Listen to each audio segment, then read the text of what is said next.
ඉන්නවා මම දැකලා තියෙන නියුරෝ සර්ජන් කෙනෙක් ඉන්නවා දැන් ඒක ඉතින් උගේ ස්කිල් එක සහ යාගේ අවුරුදු ගානක පළපුරුද්ද හරිද එහෙනම් උතන මිනිස් පැයක වටිනාකම කියන එකනේ කතාව මිනිස්සෙක් වැඩ කරන පැයක් කොච්චර වටිනවද මම ගණන් හදලා තියෙනවා මං වැඩ කරන පැයක් රුපියල් ලක්ෂයකට වඩා වටිනවා උඹලා ගණන් කළාද බලපන් රින ගණන් යන්නේ කියන්නේ උඹලා පැයක් වැඩ කරොත් තව කීයක් හරි තාත්තගෙන් අම්මගෙන් නැති වෙච්ච එක වෙන්නේ හරි ඒ මාත්තු එක නෙහිම තමයි හරි අපි බලන්නේ මිනිස් පැයකට වටිනාකමක් දෙන්නද මන් දැකලා තියෙන නියුරෝ සර්ජන් කෙනෙක් ඉන්නවා හරි මහා බුදුම ස්කිල් එකක් ඒක නම් ඒක බෝන් ටැලන්ට් එකක් උතන තියෙනවා ඔගේ වර්ධනය කරගත හැකියාවට වඩා යාගේ උපතින් අරන් ආපු එකක් තියෙනවා ඉතින් දක්ෂතාවයෙන් ඒකට මොකුත් කියන්නේ දැන් සාමාන්‍යයෙන් මේ අපි හොම අතක් මෙහෙම තිබ්බම නටනවනේ අත් අපි ඇත්තටම ඒ කියන්නේ නිකන් ඔය තියන් ඉන්න බෑනේ වැඩි වෙලා නිකන් අතක් දිහා මෙහෙම ස්ටේබල් තියන්න බලන්න නිකන් අතක් මෙහෙම බලලා ඒක ඇඟිලි ටික ඒක නිකන් එහෙම දෙන්න හිතන තරමට තව වැඩිත් නෝක ඇඟිලි නිකන් නටනවනේ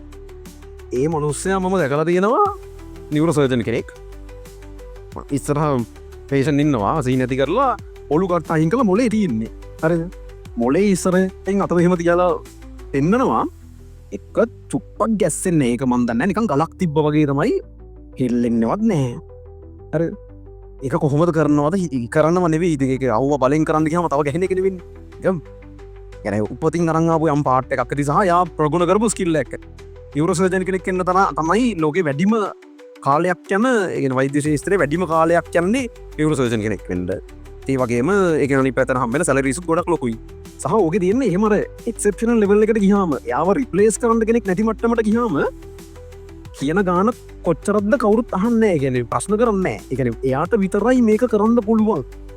දැන් ටියුෂන් වල ඕගොල්ලෝ මගේ ගාවට එන්න ඇත්ත වෙන තැනකින් ගන්න බැරි දෙයක් මං ගාව තියෙනවා කියලා ඔයාලා විශ්වාස කරන නිසා. ඒතර ඕන ෆීල්ඩ් එකේ එහෙම මිනිස්සු ඉන්නවා. අපි YouTube වල අර සමහරුන්ගේ මේ ටිකක් බලන්නේ ඒ ක්වොලිටි කන්ටෙන්ට් ඒ එන්ටර්ටේන්මන්ට් පාර්ට් එක අපිට දෙන වෙන channel එකක් නැති නිසානේ අපි ඒක බලන්නේ. එහෙම තියෙනවා නම් ඒක බලනවා. ඊට වඩා හොඳ එකක් තියෙනවා. ඕන ෆීල්ඩ් එක එහෙමයි ඒක. ඩොක්ටර්ස් ලගෙත් ඉන්නවා, ඉන්ජිනියර්ස් ලගෙත් ඉන්නවා. වෙන කාටවත් කරන්න බැරි වැඩ කරන්න පුළුවන් මිනිස්සු. දාන මිනිස්සු එහෙම මිනිස්සු. ඒක දැකලා නැහැ කාගේවත්. ඒක මහා බුදුමත් දෙකක් එහෙම තිබ්බම ඕල්මනක් කරා. එනේ බ්‍රේන් සර්ජරිස් කියන්නේ මාර්ෂනික කරන්න ඕන. එහෙම ඔලු කට් කරලා ප්ලේන් ටිකක් බීලා විල බනිසක් කාලා එහෙම ඊලිතුරු ටික කරන්න එහෙම බෑ. يعني විනාඩි 10න් 15න් සමහරක් වෙලාවට හෙන බරපතල වැඩ කරන්න ඕන. ඒකට ඒ මනුස්සයා සමහර ඒ කියන්නේ ඕන තරම් ඒ කියන්නේ එයා මාර මනුස්සෙක් මේ පිටරටවල් හැම එකකින්ම ඉල්ලනවා මේ මනුස්සයා. ඒ කියන්නේ මෙහෙ එන්න අපි ඔයාට ඔයාගේ පවුලේ හැමෝටම මෙහෙ PR දීලා ඉන්න හිටින්න ඔක්කොම දීලා වාහනද ඔයා ඉල්ලන ඕන දෙයක් දීලා ඔයා ඉල්ලන ඕන සැලරි එකක් ගෙවන්න අපි ඔයාව ගන්න කැමතියි කියන රටවල් තියෙනවා. මනුස්සයාගේ ප්‍රතිපත්තිය ඌ යන්නේ එහෙම ඌ කියන්නත් හොඳ නෑ. මම ඉතින් ඕනේ උට ඌනේ කියන්නේ ඒ හින්දා කියුනේ. එහෙම කියන්න නරක තරම් කියන්නේ. කිසිම මනුස්සයෙකුට එහෙම කියන්න හොඳ නෑ. නමුත් ඉතින් අරක ඒක නෙක්ස්ට් ලෙවල් එකක් ඒක. ඒ මනුස්සයා මේ යන්නේ නෑ. එයා ඕන එකක් තියෙනවා නම් ඊ රටට ගිහිල්ලා ඒ සර්ජරි එක කරලා ආයෙ ඇවිල්ලා මෙහෙමයි ඉන්න.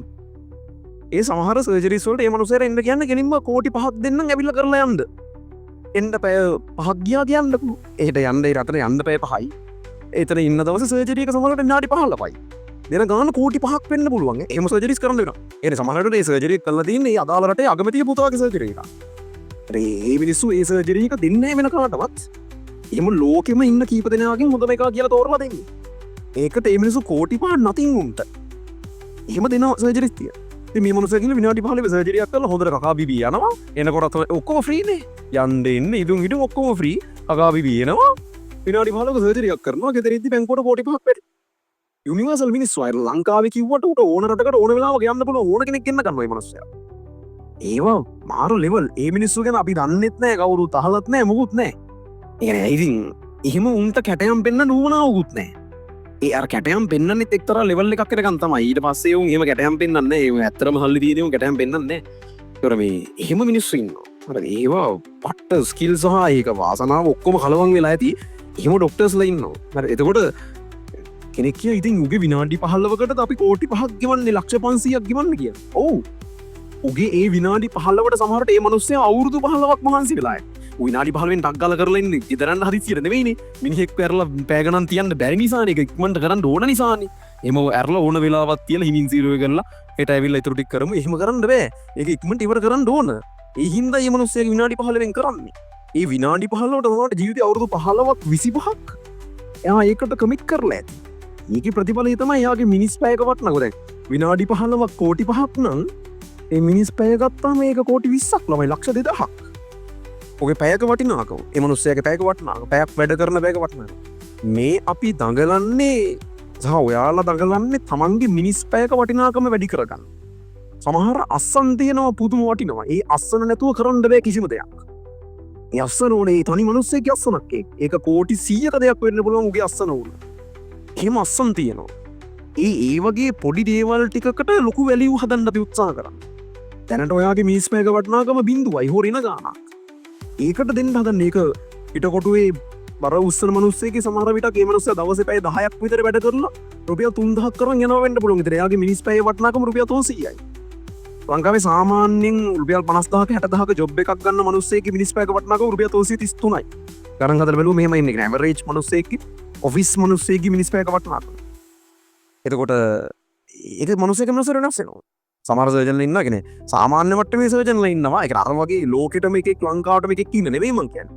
සාමාන්‍ය මට්ටමේ සර්ජන්ලා ඉන්නවා පැය භාගී විතර සර්ජරි එකකට ලක්ෂ 10 15 ගන්න. ඒවත් මිනිස්සු ගේමක් නැතුව දෙනවා. එහෙම නැතුව අර එක්සෙප්ෂනල් ලෙවල් එක වෙනම එකක්. ඒක හැම ෆීල්ඩ් එකේම එහෙම. ඩොක්ටර්ස්වත් ඉන්නවා සරලම ලක්ෂ විතර පඩියේ සිට ලක්ෂ 100 200 300 එහෙම වෙන්න. ඒ ඉන්ජිනියර්ස්වත් ඒ වගේ ඉන්නවා. ඒක මේ වාගේ අර අපිට පේන්නේ YouTube තමයි වැඩිපුර සල්ලි හම්බ කරන්නේ. එහෙම එකක් තමයි පේන්නේ. අට ඒක හෙන මූලාවක්. ඒක අර ඒක දන්නේ එහෙම එකක් හැදිලා තියෙනවා. ඊට වඩා මම කියන්නේ අයිඩියා එක වෙන්න ඕනේ. මෙඩිසින් ඉන්ජිනියරින්ග් යන්න උවමනාව තියෙන ඒකට එක දිගට මහන්සි වෙන ඕනේ ඒකට පුළුවන්. එක දිගට කියන්නේ සතියක් වැඩ කරලා ආයි නිකන් ඉන්න එහෙම ඒකුත් නැතුව කන්ටිනියුවස් විදිහට ඕකට මහන්සි වෙන ඒකට මෙඩිසින්ද ඉන්ජිනියරින්ග්ද යන්න තාම කාලේ ඇති. එහෙම යන්න ඊල්ල එතනින් අයින් වුණ දායි නගේදී ඒ ලෙවල් ඉවර වෙච්ච දායි නම් මොකක් හරි තමන්ගේ පැෂන් එක තියෙන දෙයක් කරන්න පටන් ගන්න. මම පටන් ගත්තා මම ඒ ලෙවල් පන්ති යන කාලේ නම් මට ඔය උගන්නන උවමනාව තිබ්බේ. ඒ කියන්නේ සමහරක් වෙලා මට අයිඩියා එක තිබ්බේ ඒ ලෙවල් පන්තියේදී ෆිසික්ස් කරන්න කොහොම හරි කන්තිමට කරගිලා කෙමිස්ට්‍රි වල තමයි සෙට් උනේ. ඒ කියන්නේ ඒ කාලේ ෆිසික්ස් පන්ති ඉවර වෙලා ගෙදර ඇවිල්ලා ඒ ටික මම නිකන් උගන්නලා බලනවා. එහෙම නිකන් උන් වැඩ ඉවරට එහෙම කරලා තියෙනවා. හැන්ඩ් බිල් එහෙම මං ගාව එන ඒ කාලේ මට හම්බෙන්නේ හැම ෆිසික්ස් හැන්ඩ් බිලක්ම මම එකතු කරලා ඒ වගේ හොඳ හැන්ඩ් බිල් නරක හැන්ඩ් බිල් කියලා වෙන් කරලා මම පන්ති කරන කාලේ හැන්ඩ් බිල් ගහන්නේ මෙහිමයි කියලා හිතලා තියෙනවා. හරි ඔක්කොම ෆිසික්ස් ඒවා හිතලා තියෙන කෙමිස්ට්‍රි ඒවා මොකුත් නැහැ වැඩක් ගන්න බෑ. ෆිසික්ස් අයිඩියා එකෙන් තමයි කියන්නේ. ඒ කොටස් ගෙදර ඇවිල්ලා මං උගන්වනවා නම් මෙහෙමයි කරන්න කියලා හිතලා තියෙනවා. ඒ කියන්නේ ඒ පැෂන් එකක් නේ කියන්නේ ආසාවක් තිබිලා තියෙනවා. ඒකට සමහර